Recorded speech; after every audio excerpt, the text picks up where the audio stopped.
d'être venus si nombreux. Bienvenue à la table ronde sur Gégis Arnaud. Comme disait Isaac Asimov, les introductions les plus courtes sont les meilleures. Donc, je ne vais pas passer beaucoup de temps à présenter M. Arnaud, qui d'ailleurs probablement n'en a pas besoin dans une audience comme celle-ci. Gégis Arnaud, c'est un peu comme quand on s'approche d'un monument. Dans un premier temps, on lève la tête, on voit l'immensité de l'œuvre et on dit « Mon Dieu, qu'est-ce que c'est impressionnant !» Et puis après, on rentre et on commence à visiter tous les étages et c'est encore plus merveilleux parce que c'est grand, c'est plein de pièces, dans des pièces décorées différemment, il y a de tout, on trouve de tout, c'est très beau. Et finalement, quand on arrive au sommet, on a une vue d'ensemble et c'est absolument imprenable. Donc c'est un peu l'œuvre de Gégis Arnaud qu'on a connu tous au Fleuve Noir, peut-être certains d'entre vous dans d'autres maisons d'édition, en particulier pour ma part dans le spécial police dont j'étais friand, et ensuite bien sûr au Fleuve Noir, et j'ai acheté Les Croisés de Marat, le premier bouquin de M. Arnaud publié au Fleuve Noir lors de sa sortie. Et je suis resté fidèle et je l'ai suivi en bon lecteur jusqu'à la fin des Chroniques glaciaires et de la deuxième époque de la Compagnie des Glaces. Donc on a environ 1 heure pour visiter cette tour Eiffel de la science-fiction. Je vais commencer. Monsieur Arnaud, pouvez-vous nous parler à partir de vos débuts quand vous avez commencé à écrire sous le nom de Saint-Gilles? Voilà. J'avais écrit... Bon, j'écris déjà depuis l'âge de 10 ans, mais la véritable aventure commence en 51. C'est par l'écriture d'un roman policier que j'envoie à plusieurs maisons d'édition, mais qui est refusé. Et comme je suis sursitaire étudiant de l'armée, je rends mon sursis et puis je m'en vais au service militaire. Et pendant ce temps, ma femme envoie le manuscrit au jury du prix du Quai des Orfèvres, dont on avait trouvé l'adresse sur Mystère Magazine, une revue qui paraissait à l'époque. Bon, 3 mois se passent, tout ça, et puis un beau jour, je reçois une lettre d'Hachette. J'étais en permission. Et cette lettre me disait « Vous êtes susceptible de recevoir le prix du Quai des Orfèvres. Nous vous demandons de recevoir notre envoyé pour voir avec vous certains détails. » Bon, ils avaient mis « Vous êtes susceptible ». Et l'envoyé d'Hachette, je me souviens bien, c'était monsieur Madinier. Il arrive et il commence par me dire « Écoutez, vous ne faites pas de soucis, vous avez le prix. » Oh bon, ça va, très bien. Il me dit « Ce qu'on voulait savoir, c'est à cause de votre nom, qui est le même que celui de l'auteur de vous savez. » Et je dis « Oui, mais bon, on discute, tout ça. » Et puis il me dit « Vous êtes né où? » Ben, je suis né à Saint-Gilles-du-Gard. Et bien, on va vous appeler Saint-Gilles. Ça ne m'enchantait pas particulièrement, mais enfin bon, non, j'ai eu le prix. Donc, j'ai eu le prix. C'est là, il y a quelque chose qui va me poursuivre pendant plusieurs années, c'est que ils avaient contacté Léo Mallet pour le prix au cas où il n'y aurait pas eu de manuscrit susceptible de recevoir le prix. Et Léo Mallet m'en a un peu voulu. Mais ça s'est vite atténué, parce qu'avec son humour, chaque fois qu'on se voyait, comme ça, dans une assemblée, il me désignait à tout le monde, il disait « Voyez ce petit con-là, il m'a fauché le prix du Quai des Orfèvres. » En passant, on était les meilleurs copains du monde, parce que chaque fois qu'on se voyait, il m'amenait voir un lieu où, dans ses 20 ans, il avait connu des aventures soit amoureuses, soit au contraire un peu canailles. C'était un homme excellent, dans le fond. Donc voilà, ça c'est mon premier roman. Puis Hachette a accepté de m'en publier un second un an après. Puis ils m'ont dit, vous savez, nous, les romans français, en ce moment, on est axé sur le roman anglais. Ils avaient une série de romans anglais avec des inspecteurs. Bon. Il faudra vous trouver un autre éditeur, mais je persistais quand même à écrire des romans un peu classiques à cette époque-là. Et la série noire arrivait en tête des ventes, et le roman américain aussi, quoi. Et pendant quelques années, je me suis retrouvé sans éditeur, avec des manuscrits renvoyés, enfin, bon, à la galère, quoi. Jusqu'à ce que je tombe sur un bouquin, je me dis, mais c'est pas possible, je vais prendre n'importe quel bouquin populaire, un roman d'amour ou n'importe quoi. Et je me souviens, je suis tombé sur un roman de Maurice Liman. Un peu d'aventure, un peu léger, sexuel, mais je me suis dit, oh, quand même, je peux faire autant, je peux faire pas la même chose quand même. Et j'ai écrit mon bouquin, je l'ai envoyé là où lui-même paraissait, c'était la maison d'édition L'Arabesque. Et là, j'ai attendu. Et pas de réponse, rien du tout, sauf le 17 novembre 56, une lettre de la maison L'Arabesque qui me dit « On avait perdu votre adresse. Vous aviez eu le tort de la mettre sur la lettre d'envoi au lieu de l'inscrire sur le manuscrit. Il dit « Votre roman nous plaît, mais la collection ne marche pas, alors on l'arrête. Alors si vous pouvez faire un roman d'espionnage à partir de ce roman, on est susceptible de vous l'accepter. » Voilà, ça a démarré comme ça avec L'Arabesque. Puis il a voulu savoir qui j'étais, tout ça, parce que mon nom quand même intriguait beaucoup les gens. Un auteur qui a écrit Le Salaire de la peur, c'est quand même un personnage considérable, et j'avais le même nom. Donc, il m'a, nouveau, le directeur de l'Arabesque m'a demandé qui j'étais. J'ai dit, écoutez, moi j'ai écrit un roman qui a eu le prix du Quai des Orfèvres, mais depuis... Oh, il m'a dit, oh alors là c'est pas tant, il m'a dit, je vais créer une collection policière. Il a créé une collection policière. Le roman qui avait été refusé un peu partout, il l'a édité. Il a bien marché, puis on est parti ensemble pour un bon moment. Moi j'avais une soif d'écrire, d'abord pour me sortir de ma condition de pion que j'occupais, pour finalement ne plus vivre au crochet de ma femme comme je le faisais depuis quelques années, et puis par goût quand même de l'écriture.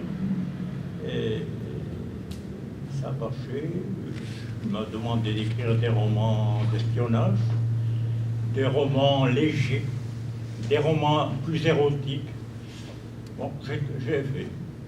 Et en 1957,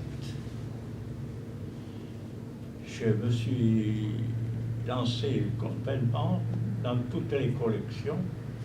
J'ai écrit, je crois, entre 25 et 27 bouquins. Attention, certains étaient assez courts. Hein. C'était plutôt des longues nouvelles que, bon, il y avait des romans érotiques que je bâclais en 3 jours, quoi. Oui, à raison de 45 pages, je me souviens, 45 pages par jour, je me levais tôt. Avant 10 h du matin, j'avais écrit mes 15 pages. Avant midi et demi, j'avais écrit les 30 pages, et à l'après-midi, je finissais les 45 pages. Et bon, ça m'a...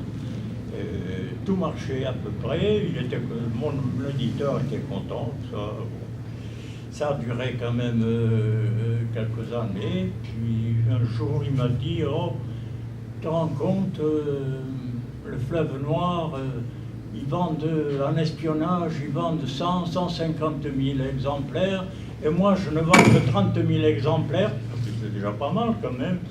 Et puis il me dit, il faut qu'on fasse quelque chose. Il me dit, on va faire quelque chose qui ressemble un peu à Paul Kenny et puis à Copland. Il me dit, tu me trouves un pseudonyme qui évoque peut-être un peu le même nom de Kenny, et le héros aussi avec une sonorité qui pourrait rappeler Copland. Alors j'ai créé le pseudonyme de Gilles Darcy, et puis le héros s'appelait Luc Ferrand. Et il me dit, on va faire un roman par mois. Oh, je dis pas moi. Moi, je veux bien en faire 2-3 par an, mais pas plus. Il faut trouver des auteurs qui... Bon, il a trouvé des auteurs. Puis la collection a bien marché. Et c'est à cette époque-là que j'ai eu un contact pour le fleuve noir. Il y avait chez l'Arabesque un lecteur de manuscrits et correcteur en même temps. Je ne donne pas son nom parce qu'il était en même temps directeur littéraire du fleuve noir, mais il travaillait au noir à l'Arabesque. Et parce que nous avions au fleuve noir, il y avait un patron très strict, très dur. Et ce directeur littéraire me dit à nouveau, j'aimerais bien rencontrer Arnaud parce qu'il a peut-être des qualités pour venir au fleuve noir. Et alors nouveau, toujours généreux, me dit, tu nous payes à manger ce soir à tel endroit et je te ferai connaître ce bonhomme. Et c'est ce qui s'est passé. Et puis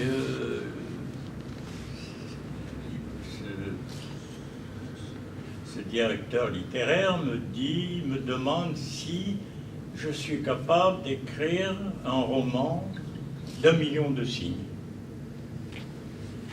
Il me dit, nous avons une collection de grands romans et nous manquons d'auteurs. Je dis, mais moi, bien sûr. Voilà, très prétentieux, tout prêt à n'importe quoi. Et voilà, j'ai écrit ce bouquin, ce roman, il a paru et je suis rentré au fleuve pour la destinée que peut-être vous connaissez à peu près. Continuez, hein.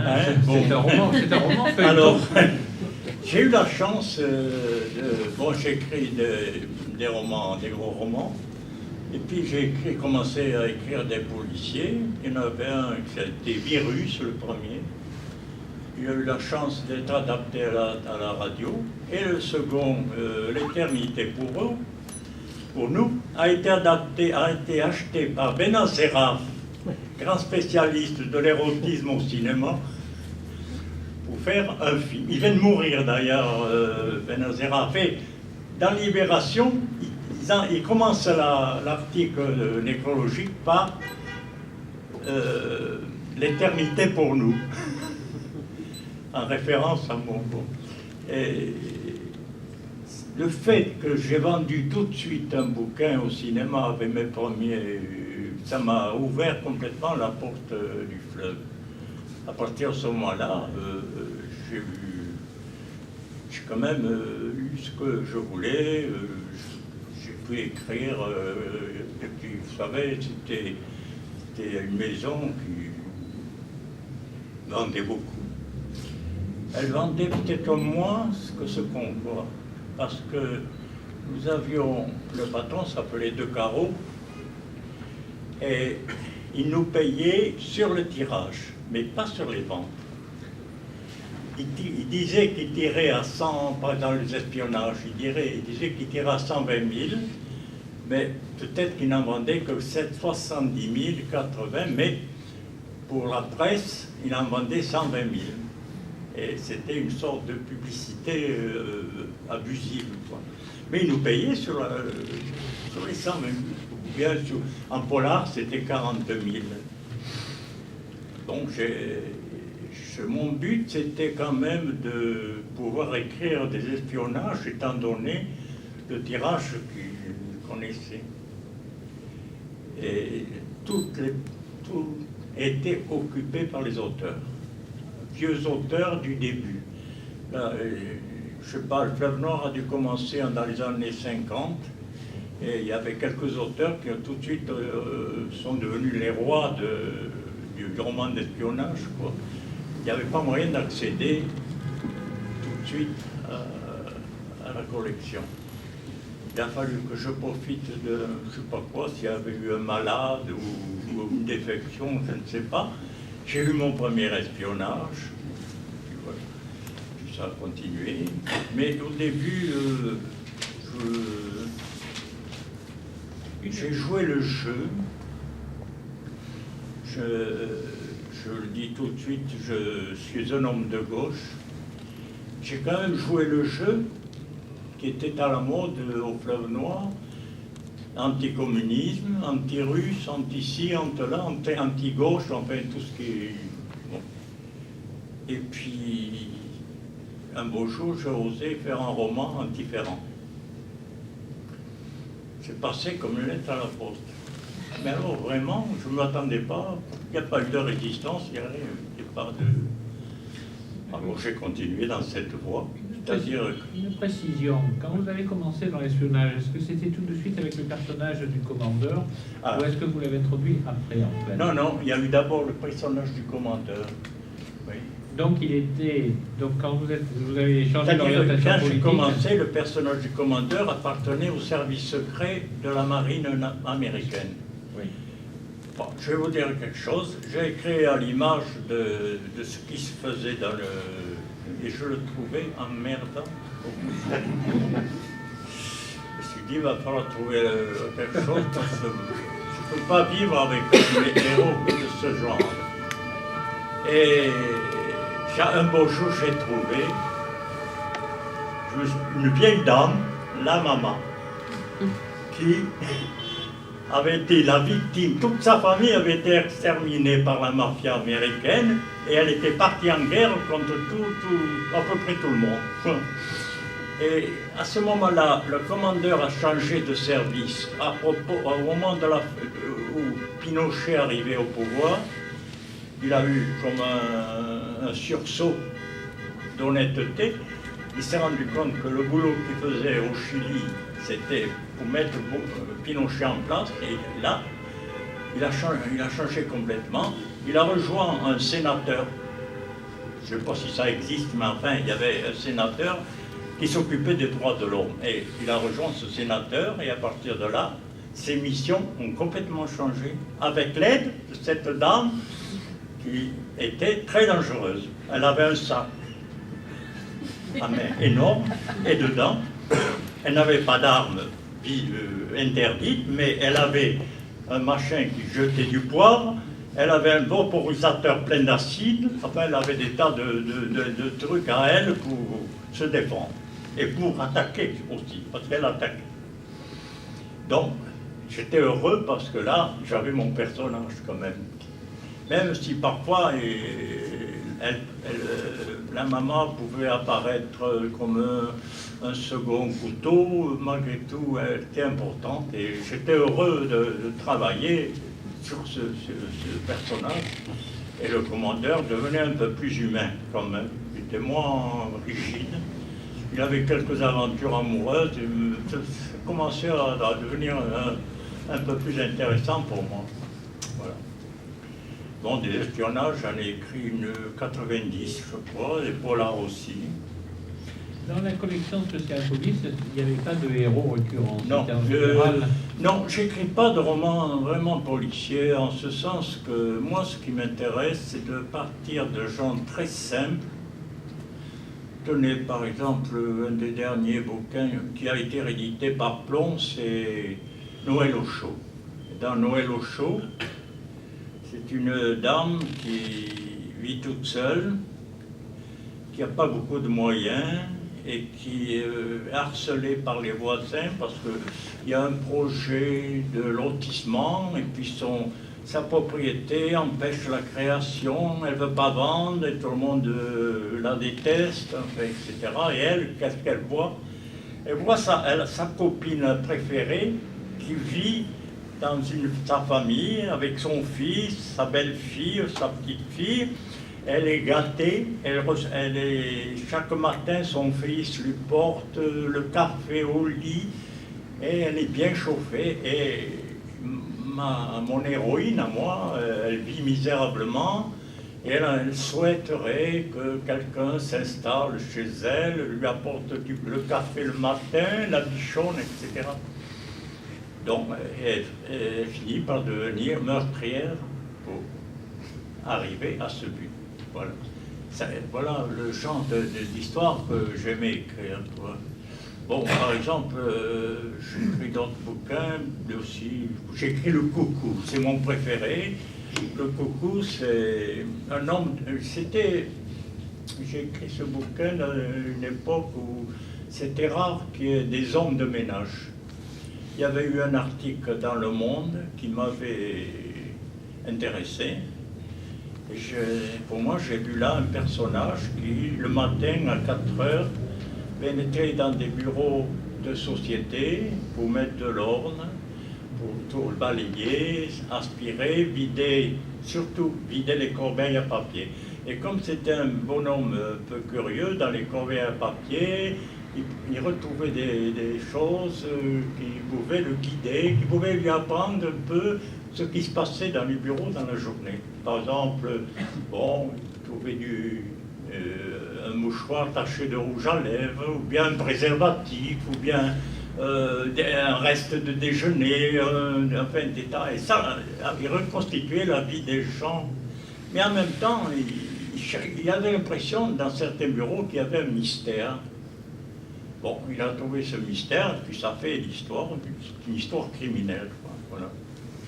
Mais je n'ai jamais aimé avoir un policier, un inspecteur. D'ailleurs, il y en a eu un dans